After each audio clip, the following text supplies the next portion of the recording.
ये हैं सारांश गुप्ता, मात्र 22 साल के हैं। आप एक 22 साल के बच्चे को देखते हैं तो क्या सोचते हैं कि ग्रेजुएशन में होगा या किसी प्रतियोगी परीक्षा की तैयारी कर रहा होगा। पर सारांश गुप्ता सबसे अलग है। इन्होंने वो कर दिखाया है जिसे करने में अच्छे लोगों को सालों लग जाया करते हैं। पर सारांश गुप्ता का तो केस ही अलग है। इन पर वो कहावत एकदम सटीक बैठती है, डोंट जज a book by its cover. अगर आपके अंदर भी हुनर और काबिलियत है और आप सच में किसी चीज को पाना चाहते हैं तो आपके सपनों के बीच कुछ भी नहीं आ सकता, और उम्र तो फिर कोई चीज ही नहीं है। कुछ लोगों के जज्बे के सामने सब कुछ बौना नजर आता है और उन्हें अपने लक्ष्य के सिवा और कुछ नजर नहीं आता। उनकी दृष्टि अर्जुन के समान बस अपने लक्ष्य पर होती है। वैसे भी सबको अपने हिस्से की चीजें वक्त से पहले नहीं मिलती, पर अगर आपका इरादा नेक हो और मेहनत सच्ची हो तो आप उसे वक्त से पहले भी हासिल कर सकते हो। कुछ ऐसा ही हुआ है सारांश गुप्ता के साथ भी। बचपन से ही बहुत होनहार, बहुत काबिल, बहुत आदर्शवादी थे सारांश। पढ़ाई में हमेशा ही अच्छे रहे। जब 12वीं की परीक्षा उत्तीर्ण कर ली तो उसके बाद उन्होंने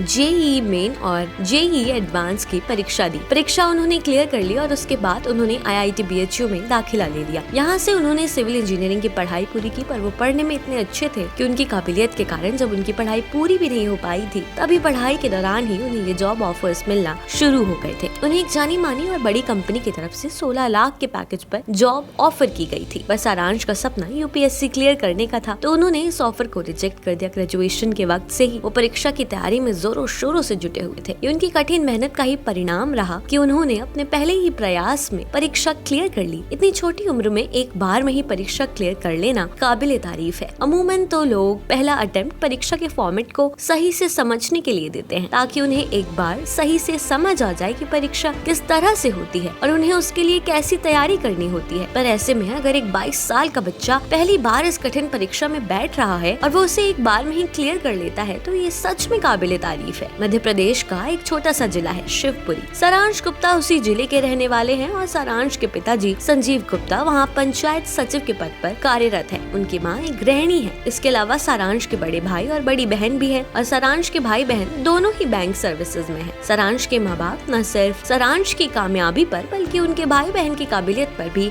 बहुत नाज करते हैं। वो दोनों अपने बच्चों से बहुत खुश हैं और अभी तक उन्होंने अपने बच्चों के लिए जो भी कुछ किया है उनके बच्चों ने उन्हें उसका बेहद खूबसूरत फल दिया है। सारांश के घर में पढ़ाई का माहौल था। वो और उनके भाई बहन बचपन से ही साथ में ही पढ़ा और खेला करते थे। न सिर्फ उनके मम्मी पापा ने बल्कि इस सफर में उनके भाई बहनों ने भी उनका खूब सपोर्ट किया है। कुछ लोग अपने टैलेंट के दम पर छोटी उम्र में ही बड़े बड़े मुकाम हासिल कर लेते हैं जो कई दूसरे लोग कई सालों की मेहनत के बाद भी हासिल नहीं कर पाते। सारांश जो मात्र 22 साल के हैं, इतनी छोटी उम्र में उन्होंने UPSC क्लियर करके एक मिसाल पेश की है। UPSC ने हाल ही में इंजीनियरिंग सर्विसेज परीक्षा का रिजल्ट जारी किया था। इसमें सारांश गुप्ता ने न सिर्फ एग्जाम क्लियर किया है बल्कि सिविल इंजीनियरिंग में 20वीं रैंक हासिल की है। सारांश गुप्ता का परिवार तो सारांश पर गर्व करता ही है, साथ ही मध्य प्रदेश और देश के कई युवाओं के लिए सारांश गुप्ता एक प्रेरणा स्रोत है। लोगों को उनसे बहुत कुछ सीखने को मिलता है कि कैसे एक सामान्य से घर का सीधा साधा लड़का सही दिशा में लक्ष्य निर्धारित करता है और उसे पाने के लिए जी जान लगा देता है। देश को सच में